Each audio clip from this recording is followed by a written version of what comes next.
বালি মাফিয়াদের বিরুদ্ধে অভিযান চালাতে গিয়ে আক্রান্ত খোদ সরকারি আধিকারিকরা। ঘটনায় চাঞ্চল্য ছড়িয়েছে গঙ্গারামপুর শহরের পশ্চিম হালদারপাড়া এলাকায়। ঘটনা নিয়ে গঙ্গারামপুর থানায় লিখিত অভিযোগ ভূমি ও ভূমি সংস্কার দপ্তরের।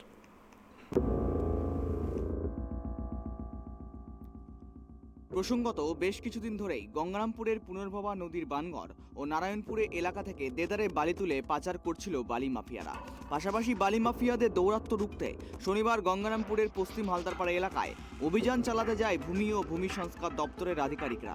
অভিযোগ, অভিযান চালাতে গেলে ভূমি ও ভূমিরা সংস্কার দপ্তরের আধিকারিকদের বাধা দেওয়া হয়, পাশাপাশি হেনস্থা করা হয় তাদের এবং কেড়ে নেওয়া হয় সরকারি আধিকারিকদের মোবাইল ফোন। এই ঘটনায় কোনো রকমের প্রাণে বেঁচে সরকারি আধিকারিকরা ফিরে আসে। ঘটনার পরে গঙ্গারামপুর থানায় লিখিত অভিযোগ দায়ের করার কথা জানিয়েছেন আক্রান্ত আধিকারিক।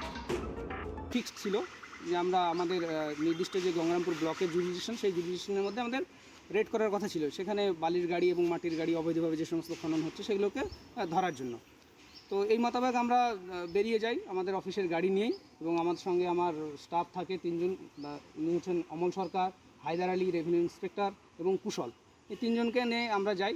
গিয়ে আমরা পুনর্ভবা নদীর নিচে একটা রিভার বেড আছে, পুনর্ভবা নদীর নিচেই, ওই পশ্চিম হালদারপাড়ার কাছেই, ঠিক আছে, আমাদের একদম গঙ্গারামপুরের মধ্যেই। তো সেখানে দেখি যে আমরা একটা ইলিগাল স্টক, হিউজ পরিমাণে স্টক, এবং সেখানে গাড়ি দাঁড় করানো রয়েছে এবং পুরো কাঁচা কাঁচা বালি যেখান থেকে জল পড়ছে। তো আমরা সেটাকে নিয়ে আসার জন্য চেষ্টা করি। তো প্রথমত আমরা চেষ্টা করলেও পরে গাড়ির মালিক চলে আসে, এবং গাড়ির মালিক চলে এসে গাড়িটাকে, তার ড্রাইভারকে ডেকে পুরো আমাদের সামনেই আনলোড করে দেওয়ার চেষ্টা করে এবং আমাদের সাথে ধস্তাধস্তি করে, ঠিক আছে।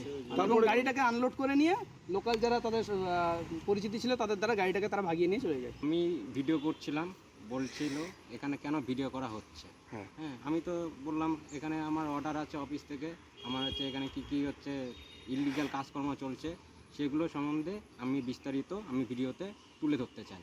হ্যাঁ, সেই জন্য আমি ভিডিও করছি। না, ওরা বলছে না এখানে ভিডিও করা যাবে না, এই ছেলেটা মোবাইল কারে নাও, একে কেন ভিডিও করছে, মানে আমাকে আলাদাভাবে টানি নিয়ে মনে হয় মানে কলা চিপে ধরে ইয়ে করে মোবাইল নিয়ে চলে যাচ্ছে। তারপরে আমাদের এই যে বড় সাহেব, তারপরে হচ্ছে আড়াই সাহেবেরা যখন দেখলেন তখন আমাকে ছাড়া হয়, নাহলে আমাকে গুম করে দেওয়ার মতন অবস্থা এরকম। বালি মাফিয়াদের বিরুদ্ধে অভিযান চালাতে গিয়ে আক্রান্ত খোদ সরকারি আধিকারিকরা। আর ঘটনা জানাজানি হতেই দেখা গিয়েছে রাজনৈতিক চাপানোতর।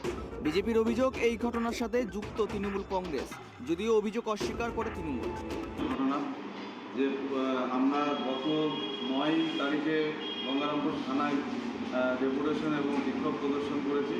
গঙ্গারামপুর যে পুনর্ভবা নদী আছে, এই নদী থেকে ক্রমাগত তৃণমূল এবং প্রশাসনের উদ্যোগে এখানে বালি মাফিয়ারা বালি পাচার করছে।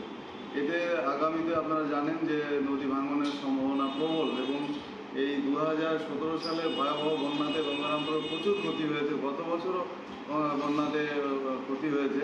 তো এই জন্য বিএলআরও দপ্তর থেকে আজকে সেখানে বালি মাফিয়াদের ধরতে গেলে সেখানে তাদেরকে ঘেরাও করে উল্টো, আর যারা বিএলআরও দপ্তরের লোক আধিকারিক আছে তাদেরকে হেনস্থা করার একটা পরিস্থিতি আমরা দেখেছি।